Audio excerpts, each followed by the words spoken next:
Now, 11 of the 12 European Ryder Cup team were in the field at Wentworth. Only Rasmus Højgaard missed the cut. You see Bob McIntyre at the bottom of the list there. They had a secondary cut on Saturday, so he did technically make the cut. He just didn't make it all the way through to Sunday.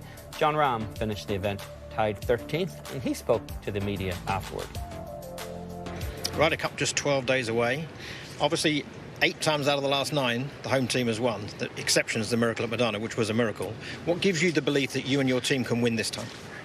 Well, wouldn't be the first time miracles happen twice, so gotta have faith. I think we're all playing good enough, and we're a good and strong enough team to face what we're going to face at Bethpage and hopefully end up with a win.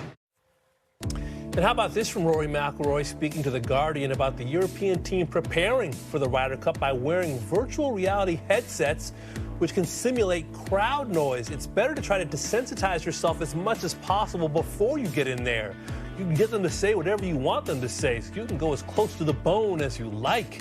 But nothing can really prepare you until you're actually in that. You can wear all the VR headsets you want and do all the different things we've been trying to do to get ourselves ready. But once the first tee comes on Friday, it's real, and we just have to deal with whatever is given. And how about this? Rory McIlroy actually on the first tee today at Bethpage Black. The team has arrived from Wentworth. No VR headset needed today.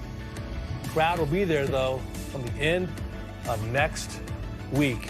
You know, Eamon, I covered the National Football League in the late 90s, early 2000s. Teams preparing to play on the road, they'd wheel out these huge speakers. These are giant things. The coaches would have them out there, so the quarterbacks would have to communicate and talk to their players and call plays.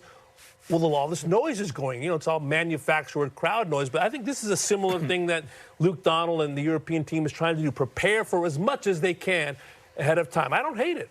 No, and in golf, it's a sport where the crowd is so much closer to the competitors often. Now, the wall of white noise that somebody on the three-point line in the NBA game might face is very different. It can all be tuned out to a certain point, maybe a little less so in golf. It's probably evidence that Luke Donald doesn't leave any stone unturned. Is he overthinking it? I guess we'll see, but it's perhaps an indictment of what the Europeans and probably the Americans think the fan base is going to be like at Bethpage. And to me, that's the real issue that we're going to face out there, because what we've seen in sports over the last few years is this sentiment where someone thinks buying a ticket entitles them to be part of the entertainment, that they are part of the show, they're not a spectator.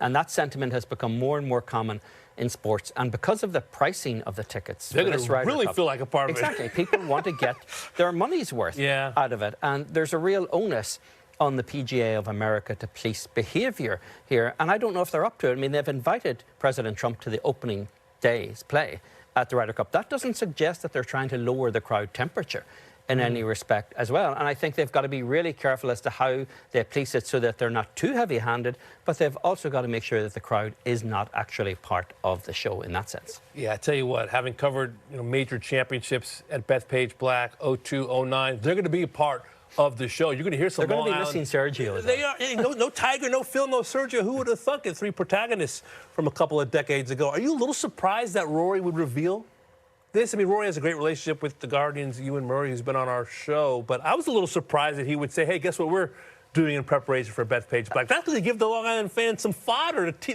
might throw some VR headsets at the team. I don't think they're going to need any encouragement out there on Long Island. And there are so many press conferences for these players through 4 days of inaction before the balls were in the air. It was eventually going to come out. Anyway, I'm not at all surprised that Rory put it out there. I'm curious, actually, what are the examples that they fit into these VR headphones? What were they actually listening to? Because I could give them a few words that they might hear out there as well. Could you do it in a Long Island accent, though? That's the thing. No, that's definitely not my strong suit, for sure. Can't wait. About 10 days away.